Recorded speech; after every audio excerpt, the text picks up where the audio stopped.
All right, I thought Paul Finebaum's comments about the future of the SEC and who it benefits the most, that Nick Saban's not at Alabama, was completely correct. Of course, we don't know. What the future would have been like with Nick in the league. Alabama was not itself these last few years. Needless to say, they've not won the national championship for 3 seasons. Something that really triggers Alabama people whenever you talk about Georgia having won 2 of the last 3. The amazing run that Nick had from 2009 to 2012, winning 3 of 4, and that was just unprecedented, really. You win it in 9, Auburn wins it in 10, then you win it 11 and 12. It's impressive. Probably was the best team in 13, but didn't win it. And that happens. Georgia can talk about that in 2023. But I think what Paul was talking about is, how do we, where is this going from here? Who benefits from it the most? And he said, and his quote was, ultimately, Georgia is probably the biggest beneficiary. And I think that's true. I think that Texas comes to mind as well. But Texas has never been in the league. It's so hard to talk about Texas right now because we don't know what it's like for the Horns to be in this league. We don't know if they will be a lot like, Georgia, Alabama, LSU, or will they be like Auburn, where they're way up and then then they sink a little bit? Or, I guess you'd say Tennessee. Auburn really is the king of that. And will this benefit Auburn? I think the easy answer is Georgia. I don't think the easy answer has to be the answer, though. I think that when you take a step back and you look at how difficult this league is going to be, let's just leave Alabama out of it completely. Just act like they're in the ACC or something.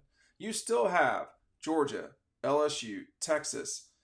Right now you have Missouri, Ole Miss, and traditionally you have Auburn, LSU, Florida, Tennessee.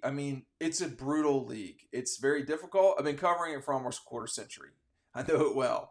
It's a very, very difficult league. You're never going to get a night off. And that's always the case in basketball for most conferences. That is not the case in football for most conferences. Conference games are very difficult when you go on the road because everybody knows everybody. But in this league, I would say it's even more difficult than, playing at, and no offense, playing at NC State or playing at Wisconsin.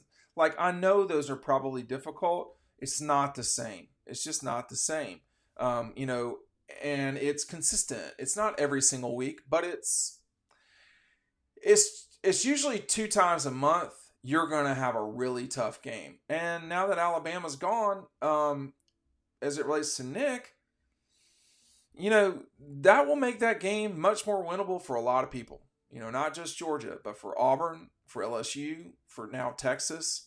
But the teams that Alabama will play every year moving forward, which is going to be Auburn, we know, and probably LSU, but we'll see, it totally makes it easier for them. So to answer Paul's question, it's probably Georgia.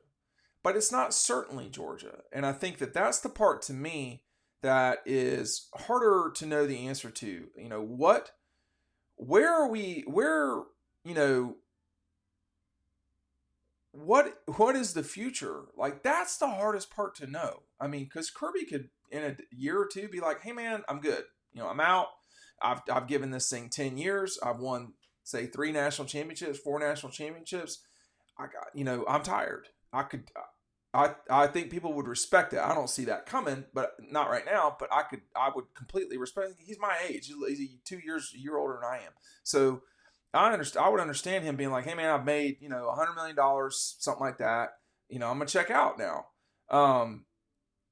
That would substantively change Georgia's situation. But like Alabama and like, Florida or places like Georgia, Florida, LSU, Alabama, anybody can win there. Now, not everybody, but anybody can. What I mean by that, the difference there is, this isn't South Carolina. What Steve Spurrier did at South Carolina was amazing. Okay, this guy, he got them. They finished number 3 in the country one year. They were winning 12 games in a season, multiple. Back to back to back, 10 wins. That's not South Carolina. That's not who they are. They weren't that, and they've never been that since.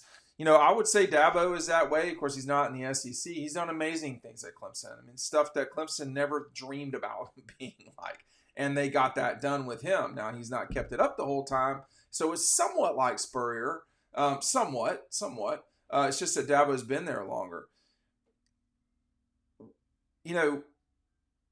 The future of Alabama, I mean, I think Kalen DeBoer was about as good a hire as you could have gotten if you couldn't get Dan Lanning, which they didn't. He would have been a great fit. And if you couldn't get, I guess Lane, I don't know. I don't know if Lane's a fit at Alabama. He might be a much better fit at Florida, which we may see in the near future. But you got to get the person that's your fit. I don't know if Kalen DeBoer is the right fit for, Bama. Kirby would be the right fit nearly everywhere. It just happens that he's at Georgia. And that's by happenstance, right? I mean, he picked it. He chose Georgia because they offered him a scholarship 30 years ago, whatever. The math's getting harder as I get older, unfortunately. Yeah, about, 30-ish years ago, he was offered, a scholarship at Georgia when he was 18 years old. And that's why he went there and didn't go to, I don't mean this bad, Troy or, Georgia Southern or wherever. I don't know who else was recruiting him. He was not as bad as I'm making him out to be, but he was not number one on the list that cycle. I think everybody can confirm that.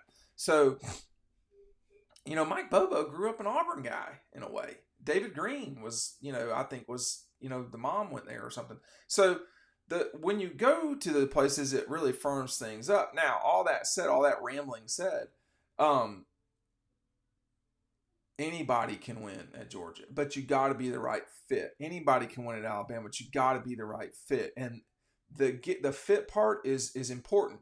Mike Shula played at Alabama. He didn't win at Alabama. So clearly he was not the right fit. Coach O was the right fit at LSU, and then he didn't get it done. Is Brian Kelly the right fit? It seems like it to me, although it's weird. It seems like it to me. And what Bama could be getting in, Kalen DeBoer is Brian Kelly at LSU, which means, you should still win a national championship here and there. You're just not going to dominate a 10-year period, with, say, 5 national championships. It's 9, 11, 12, 15, 17. So in an 8-ish, 9-ish year stretch, you win 5 national championships. Like, that's not normal. So when Kirby leaves Georgia or retires or whatever, Georgia will experience the same exact thing that Alabama's going through right now. Whatever, if you want to hate on Nick at Alabama, I would tell you that A, you're a fool, and B, you're not going to like at all what Georgia's going to do from here on out, because it's going to be the same exact thing. I'm here to tell you. I was talking with somebody not that long ago who's been in football for a very long time. They just happen to be in the NFL now. And I said, Nick won 6 at Alabama. I don't think it's out of the question for Kirby to win 6 at Georgia. It's 4 more. I mean, that's going to be hard to do, but it's 4 more. I don't think that's out of the question. I said, of course that's not out of the question. If he were to coach at Georgia as long as Nick coached at Alabama, he'd have about 8 more years to go. Now, you'd have to pile on some national championships pretty quick, but don't look now, but they're the betting favorite to win it. What you don't know about anybody's particular situation at that moment is Clemson going to march the field and beat you on the last play of the game? That took 1 national championship from Bama. Are you just going to play poorly? They did that in 18. They got blown out by Clemson. Are you going to get, thoroughly beaten in the fourth quarter and lose by 15? That's what happened to him in 21.